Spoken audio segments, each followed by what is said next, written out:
अस्सलाम वालेकुम नाज़रीन, मैं ਤੁਹਾਡਾ ਹੋਸਟ ਅਮਰ। ਤੁਸੀਂ ਮੇਰਾ YouTube ਚੈਨਲ ਦੇਖ ਰਹੇ ਹੋ ਰॉ ਅਮਰ ਮਲਟੀ ਟੈਲੈਂਟਡ ARC। ਅੱਜ ਤੁਹਾਡੇ ਨਾਲ ਦਾਲ ਫਰਾਈ ਦੀ ਬੜੀ ਢਾਬਾ ਸਟਾਈਲ ਜ਼ਬਰਦਸਤ ਰੈਸਪੀ ਸ਼ੇਅਰ ਕਰਨ ਲੱਗੇ ਹਾਂ। ਅੱਜ ਤੁਹਾਨੂੰ ਸਾਰੇ ਰਾਜ਼ ਫਾਸ਼ ਕਰ ਦਿੰਦੇ ਨੇ ਕਿ ਢਾਬੇ ਵਾਲੇ ਸਪਾਈਸੀ ਤੇ ਅੱਛੀ ਦਾਲ ਕਿਵੇਂ ਬਣਾਉਂਦੇ ਨੇ ਔਰ ਬੰਦੇ ਖਾਂਦੇ ਨੇ ਤੇ ਕਹਿੰਦੇ ਨੇ ਬੜਾ ਜ਼ਾਇਕੇਦਾਰ ਹੈ ਜੀ ਦਾਲ, ਬੜੀ ਫਲਾਂ ਢਾਬੇ ਦੀ ਬੜੀ ਮਸ਼ਹੂਰ ਹੈ। ਤੁਸੀਂ ਘਰ ਵੀ ਬਣਾ ਸਕਦੇ ਹੋ। ਅੱਜ ਮੇਰੇ ਲਈ ਰੈਸਪੀ ਤੁਸੀਂ ਦੇਖ ਕੇ ਇਨਸ਼ਾਅੱਲਾ ਤਾਲਾ घर भी बनाओगे तो तुम ढाबे का ही मज़ा आएगा। बड़ी आला क्वालिटी की बड़ी ज़बरदस्त रेसिपी है, लाजमी ट्राई करना। अच्छी लगे दोस्तों ने शेयर करना, बेल आइकन का बटन दबा लेना ताकि लेटेस्ट वीडियो जल्दी जल्दी तो मिलती रहे। मेरा चैनल सब्सक्राइब करना ना भूलिया करो। मसाला ज़्यादा अच्छी तरीके से नोट कर लेना। एक बार जो बंदा खाएगा फ़ैन हो जाएगा। बड़ी प्यारी ढाबा स्टाइल रेसिपी है, लाजमी ट्राई करना। पकाना शुरू कर दें जी। फ्लेम मीडियम टू लो।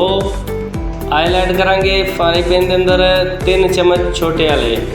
घी भी ऐड कर सकते हो, ऑप्शनल है। असी आयल बना रहे हैं क्योंकि खुद खानी है। ढाबियां ते तो फिर घी चलता है इस वास्ते। प्याज चॉप की थी छोटे साइज़ की एक प्लेट एक ऐड होंगी है। ये चीज़ा खास ख्याल रखना है मसाला जात दी इंशाअल्लाह ताला जायका ना आए तो जिम्मेवारी होएगी हर चीज़ की।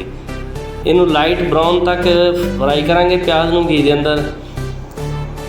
डार्क नहीं करांगे, सिर्फ लाइट ब्राउन तक करांगे ताकि कलर वगैरह अच्छा निकले आवे, दाल दा खराब ना हो जाए। इस चीज़ का खास ख्याल रखना पैंदा है। एक एक चीज़ नू नोट करिया जे। 1 चौथाई चम्मच छोटे वाला नमक, आधी चम्मच लाल मिर्च, आधी चम्मच हल्दी, छोटे वाली चम्मच है देख लो बिल्कुल छोटे वाली। 1 धनिया पाउडर दी तो जीरा पाउडर आधी चम्मच जाएगा ये अंदर। टोटल मसाला ज़्यादा बस इतने ही ने ये अंदर। ये भी डबल तड़के वास्ते ने क्योंकि दाल तो पहले ऑलरेडी पक्की होंगी, नमक मिर्च वो अंदर ऐड होता है। दाल जो पकती है वो अंदर कोई ऐसी चीज़ नहीं ऐड करते बाकी मसाले। पानी थोड़ा जहा ऐड करांगे ताकि मसाला साडा जल ना जाए। देखो जी थोड़ा जहा पानी ऐड करता ताकि मसाले अच्छी तरीके नाल पक जाएंगे। दाल दे विच घी नहीं ऐड करते ना मसाले ऐड करते हैं क्योंकि बाद फ्राई करनी होंगी उन्होंने होटल वाले ने। सादी दाल होंगी बिल्कुल, पानी बॉयल करके रखी होंगी उन्होंने।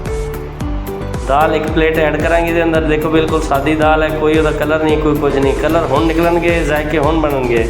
कहते जी फलान ढाबे तो दाल खाधी सी बड़ी मज़ेदार है। ढाबे शाबे सारे भुल जाने ने तुसीं मेरे भाई। एक दफ़ा बना के देखो, मज़े आ जाएंगे। और अगर ढाबे वाले जायका नहीं बना पा रहे तो ये रेसिपी ट्राई करन, इंशाअल्लाह ताला फैन हो जाएंगे रेसिपी दे, छोड़ नहीं सकणगे इनू। बड़ी ज़बरदस्त सादी रेसिपी है और बड़ी जायकेदार रेसिपी है। यह देखो जी इनू हल्की आंच ते असीं इनू फ्राई करना है 5 मिनट। चम्मच चलाते रहेंगे तो ताकि दाल थले लग नहीं जाएगी। देखो घी अलहदा होने लग गया माशाल्लाह, बुनाई बने आने लग गई है दाल। इतनी बुनाई करनी है कि घी छोड़ जाएगी बिल्कुल, दाल अलहदा हो जाएगी और कलर ज़बरदस्त पक के अच्छा कलर आ जाएगा दाल। यह देखो माशाल्लाह चेक करो, थिकनेस चेक करो दाल दी तो घी अलहदा हो रहा है, बुनाई बने जा रही है माशाल्लाह माशाल्लाह। लोग कहते फलान ढाबे की दाल, सारे ढाबे भूल जाओगे मेरे भाई, बना के देखो। असल ए देखो जी 1 अंडा ऐड किया, यही असल राज होंदा है। ढाबे वाले तुहाडे सामने नहीं दसणगे, नहीं करनगे। इहदा जायका बनाने वास्ते यही खुफिया चीज़ां पाते ने, लोगों को दसते नहीं ने। ये अंडा ऐड किया, अंडा देखो पता नहीं लगना किधर गया अंडा कुछ भी, लेकिन जायका ऐसा लाजवाब हो जाएगा। संडे तो बाद मैं कहना जी फैन हो जाएगा जो खाएगा इहदा। लाजमी ट्राई करना, अच्छी लगे दोस्तों ने शेयर करना और कमेंट से दस्या करो सानू कि रेसिपी तुहानू कैसी लगी। लाजमी ट्राई करना। देखो घी निकल रहा है माशाल्लाह, बुनाई हो रही है।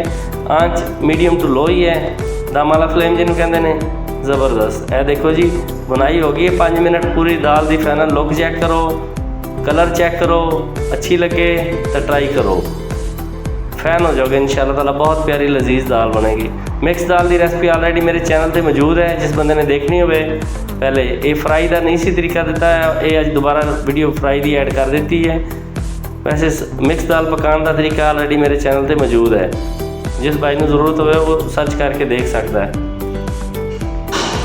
चैनल सब्सक्राइब करना ना भूलिया करो, ये थोड़ा प्यार होंदा साडे लई। देखो जी माशाल्लाह घी अलहदा हो गया, लुक चेक करो, कलर चेक करो, कोई चीज़ की कमी पेशी तो नहीं है। सर्व करते हैं थोड़े सामने, बड़ी प्यारी लुक है। लाजमी ट्राई करना तो चैनल को सब्सक्राइब करना ना भूलिया करो। बेल आइकन का बटन दबा लेना ताकि लेटेस्ट वीडियो जल्दी जल्दी तुहानू मिलती रहे।